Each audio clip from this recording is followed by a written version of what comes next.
The person staring back from your reflection isn't flawed. You've simply stopped trusting their potential. You pledge transformation tomorrow, yet reenact yesterday's failures. You declare a hunger for more, yet consistently accept less. This chasm between your aspirations and your actions has become a home you inhabit, a numb, quiet space of compromise. But this numbness isn't serenity, it's surrender. Reinvention demands a brutal, unflinching audit. The main obstacle isn't your circumstances. It's the version of you that has decided to stop evolving. And 2026 is merely a date on a calendar. It holds no power to save you. Salvation is an inside job.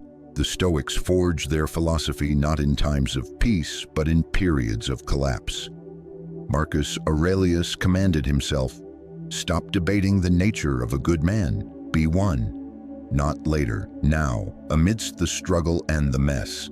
You stand in that gap between your current reality and your necessary evolution. You can manufacture excuses for remaining there, or you can do what few ever do, cease the self-deception and start the construction.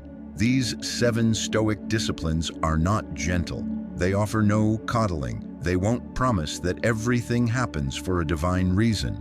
They will, however, deliver a piercing truth. You have been misallocating your supreme power on external trivialities while neglecting your sovereign authority over yourself. This year isn't about accumulation. It's about ruthless subtraction. Strip away the false narratives, the victim posture, the fragmented attention, the emotional volatility, the comforting lies. What remains is pure, unshaped potential, waiting for you to forge it into something indestructible. But you must be serious, no lukewarm efforts.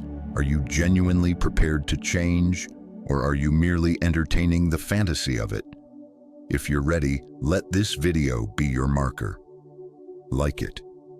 Share it with someone exhausted by their own justifications. Subscribe to Stoic, Mindset Mastery for those who choose evolution over ease. Don't skip forward. Declare war on your former self. Comment this now. My evolution begins. Number 1. Abandon the myth of readiness. Act from your current inadequacy. You've been awaiting a feeling of preparedness. Ready to begin, to speak, to leap, to become. As you wait for this phantom state, entire seasons of your life dissolve. Readiness is a fiction authored by your own fear to justify paralysis. Seneca shattered this illusion. Begin at once to live. You don't receive a rehearsal. Life is a live performance. Every day spent waiting is a day you are not living, merely existing. Those who reshape their destinies do not wait for credentials or clarity. They move from a place of insufficiency and doubt. They let the action itself become their teacher. What have you deferred under the guise of not being ready? The venture you didn't launch, the truth you didn't speak, the connection you didn't pursue, the art you didn't create, postponed not from necessity, but because preparation provided a respectable alibi to avoid the vulnerability of real effort and potential failure. While you wait, the world proceeds. Doors close. Time, your most finite asset, evaporates. The self you were meant to be remains imprisoned, unexpressed. Perfectionism is often just terror in a respectable costume. It's self-sabotage disguised as diligence. Stoic wisdom arises through engagement, not prior contemplation. You cannot think your way into a new existence. You must act your way into new cognition. Each clumsy step teaches what stillness never could. Acting from incompleteness isn't recklessness, it's radical honesty. It accepts that you will never possess all the answers, that doubt is permanent, and that growth is motion. This demands a new relationship with failure. The true opposite of success isn't failure, it's inaction. Failure means you entered the arena. Identify 1. Deferred endeavor. Ask, will I ever truly feel ready? Then do it today, imperfectly, awkwardly, With fear as your passenger, competence is born from action, not the other way around. You learn to swim by entering the water, not by studying its theory. Modern life sells the illusion of productive preparation, endless planning that is merely procrastination in disguise. Stop preparing to live. Start living from exactly where you are with whatever you have. You are incomplete. You always will be. Wholeness is a myth. Growth is perpetual incompletion in motion. The waiting ends when you command it to end. If you're done waiting, declare this: I initiate now. Number 2, find peace in being misunderstood. You have twisted yourself into knots seeking comprehension, explaining your journey, rationalizing your choices to those who will never perceive your vision. In this exhausting performance of making yourself legible to others, you have betrayed your own essence. So much anxiety is born from this desperate need for universal understanding. Epictetus identified this trap with precision. If you wish to improve, be content to appear ignorant. Your progress will bewilder people. Your metamorphosis will threaten them. Your ascent will discomfort them, as it reflects their own inertia. If you require their comprehension to proceed, you will remain stationary. The critics evaluating your life are not living it. They are spectators offering commentary on a game they've never played. Consider the dreams you've abandoned because they seemed irrational to others. The paths not taken because you couldn't articulate a convincing case for them. The authentic selves you've suppressed to meet external expectations, all sacrificed for the cheap currency of approval. Your deepest calling will rarely seem logical to the crowd. Your truest choices will appear as anomalies to those who don't share your internal compass. This isn't a problem, it's a filter. Your growth will confuse those committed to their own stagnation. How much vitality do you expend making others comfortable with your expansion, diluting your ambitions to preserve fragile relationships, hiding your progress to spare the feelings of the stagnant? This accommodation is a slow suicide. The Stoics knew that external perception lies outside your control. The attempt to manage it is a catastrophic waste of energy. When you become comfortable with being misunderstood, you experience a profound liberation. You cease performing. You stop curating narratives for public consumption. You simply live authentically, without a constant need for commentary.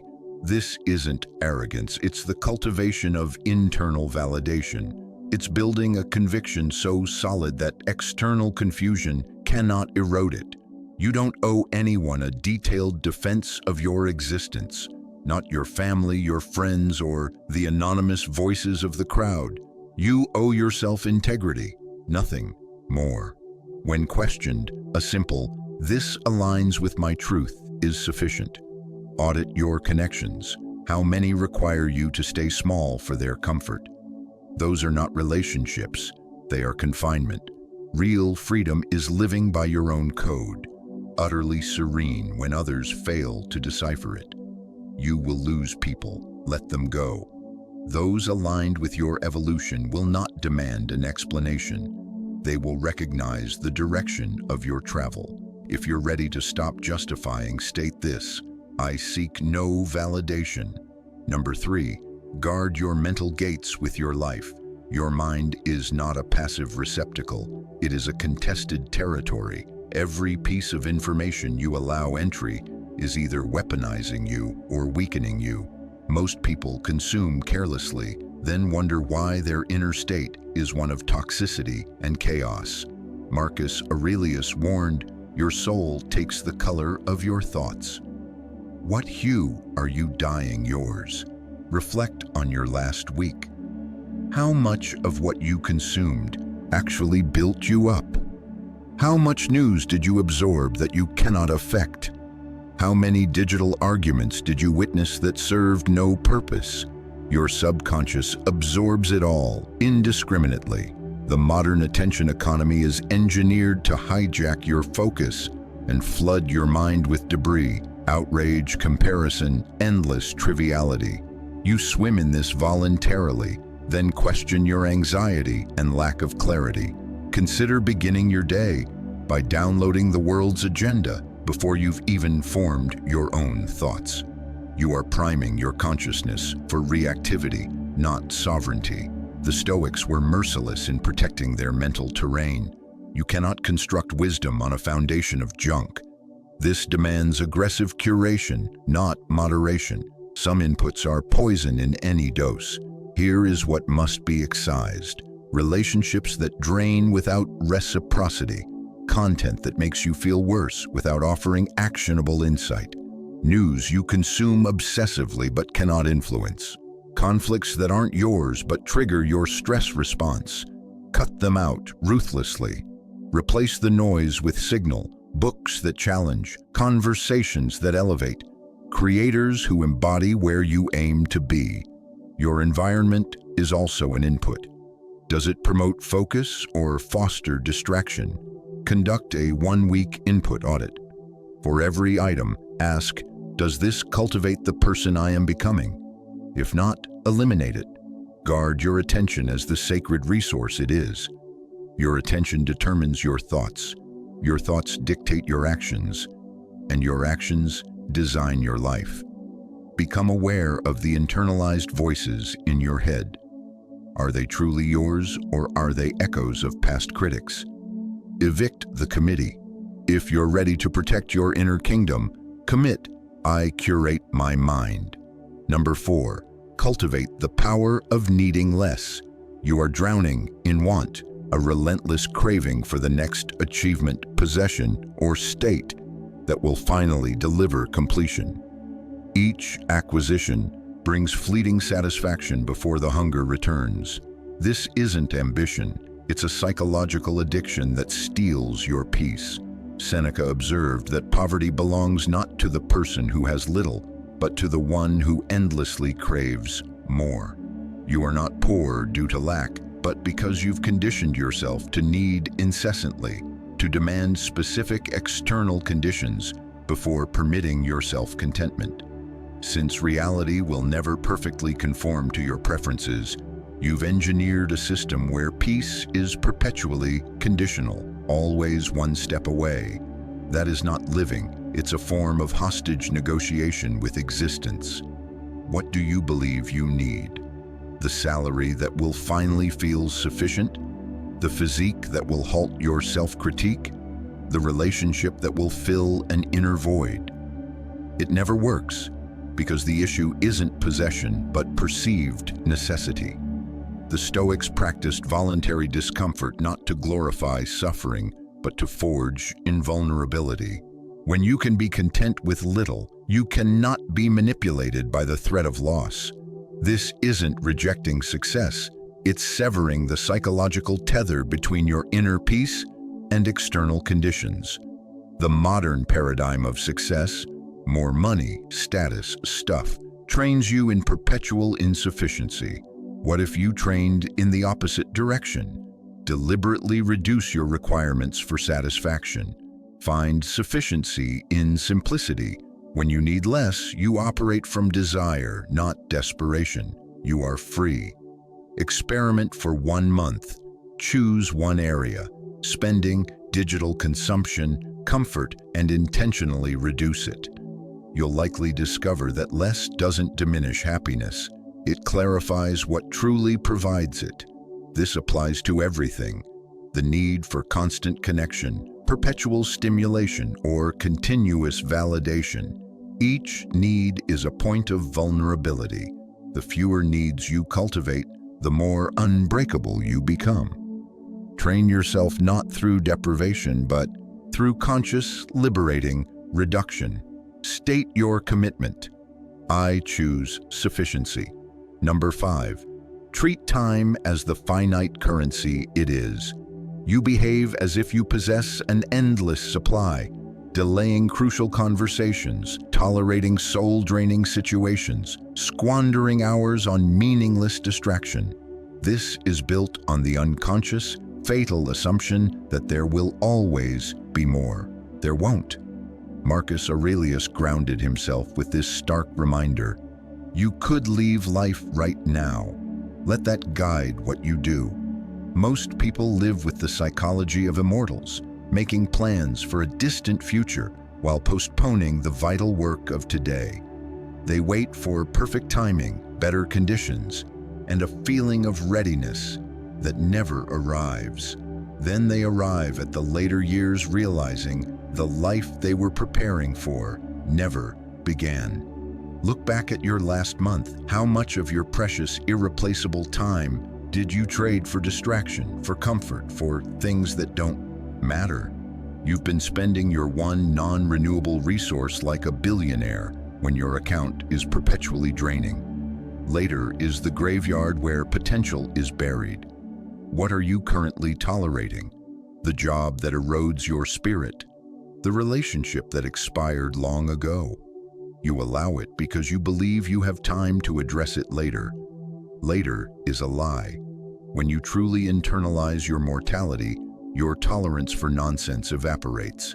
You stop wasting time on people who don't value you, on activities that don't serve your growth, on postponement. Each morning ask, if this were my final day, what would I prioritize? What would I cease tolerating? Then live accordingly, not from morbid fear, but from profound respect for the life you've been given. Track your time for 1 week. The data will shock you. The modern world is designed to plunder your attention. You must fight for your time with ruthless aggression. It is the only thing truly yours. If you're finished wasting it, declare, my time is sovereign. Number 6, build a fortress of solitude. You are afraid of being alone with yourself, so you fill every silent crevice with noise. Podcasts, screens, constant connection, anything to avoid the confrontation, waiting in the quiet. And in that avoidance, you are dismantling yourself. Everything you evade resides in that silence. Unresolved truths, unanswered questions, denied aspects of your being. Seneca noted that a sign of an ordered mind is the ability to remain peacefully in one's own company. Can you?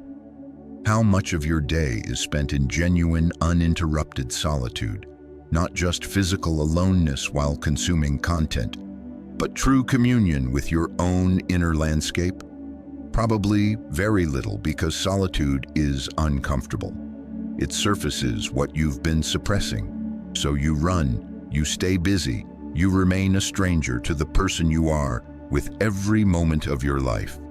The Stoics sought solitude not to be antisocial, but to know themselves, to hear their own voice beneath the world's cacophony. When you avoid solitude, you avoid self-knowledge. You never develop your own philosophy because you're constantly borrowing others. You become dependent on external validation because you've built no internal foundation. Start with 10 minutes. Sit in silence, no devices, no distractions. Observe the discomfort, the urge to flee. This is the training. Gradually increase the duration. Take yourself on a solo expedition, a walk, a coffee, with the sole purpose of being present with yourself. The modern world pathologizes solitude, but the inability to endure it is the true crisis. Every profound thinker, creator, and leader has required deep solitude. Depth is forged in silence, not in the crowd. Build that capacity, not to escape the world, but to become whole within it, so you no longer fear your own company. Commit to this. I befriend my silence. Number 7, recognize that some bonds must sever. You've been trying to preserve every connection, maintaining relationships that died long ago, loyal to people disloyal to your growth. This stems from a terror of loss, conflict, or being perceived as the villain who walked away. But some connections must be severed. Your refusal to accept this keeps you chained to a past self. Epictetus advised, keep company only with those who uplift you. Consider the relationships you maintain from obligation, the friends you've outgrown, the family dynamics that drain you, the colleagues who undermine you. They cost you energy, peace, and progress. Clinging to expired relationships isn't loyalty, it's cowardice, choosing others' comfort over your own evolution. The Stoics knew your inner circle should be curated with extreme prejudice. The people around you either elevate or contaminate. When you shrink yourself to fit an old connection, you are in a cage of your own making. Some people are for a season, not a lifetime. Trying to force permanence creates mutual suffering. Letting go is not betrayal. It is honoring the truth of your divergent paths. You can care for someone and still require them to exit your life. Make an honest audit. For each significant person, ask, does their presence call forth my best self? Do I feel energized or depleted? Can I be authentic? For those scoring negative, you have a choice. Address it with radical honesty or release it with clean finality. Some bridges will burn through truth-telling. Others, you must ignite yourself. You will be judged. Let it happen. Your growth is your responsibility, not their comfort. The modern narrative of unconditional connection is often guilt programming designed to keep you accessible and small. Reject it. Burn the bridges that lead back to a self you've outgrown. Create space for those who resonate with who you are becoming. Declare this truth. I release what holds me back. This is your commencement. These 7 disciplines are not theories to admire. They are blueprints for immediate, relentless execution. Knowledge without applied force is worthless. The year 2026 won't change you. Only your daily, unglamorous practice will. Stop waiting. Act from where you are. Find strength in being incomprehensible to the stagnant. Guard your mental borders with lethal seriousness. Master the art of needing little. Spend your time as the precious, finite currency it is. Build a deep, unwavering comfort in your own solitude, and have the courage to let die what no longer serves your ascent. These principles are interconnected. They require what most lack: sustained commitment absent of external cheering, the discipline to continue when the initial emotion fades, the integrity to keep promises made to yourself in the dark. The Stoics wrote for themselves during sieges, not parades. This is that same manual for survival, for building a self that cannot be shattered by reality. You will fail. You will revert. This is expected. Transformation is not about perfection. It's about relentless, gritty persistence. Start today. Choose one discipline. Implement it. Then do it again tomorrow. If this resonated like this video, it supports this work reaching those who need it. Share it. And subscribe to Stoic Mindset Mastery for ongoing guidance in building mental fortitude. Your final commitment awaits. Comment this definitive truth below. I am building now.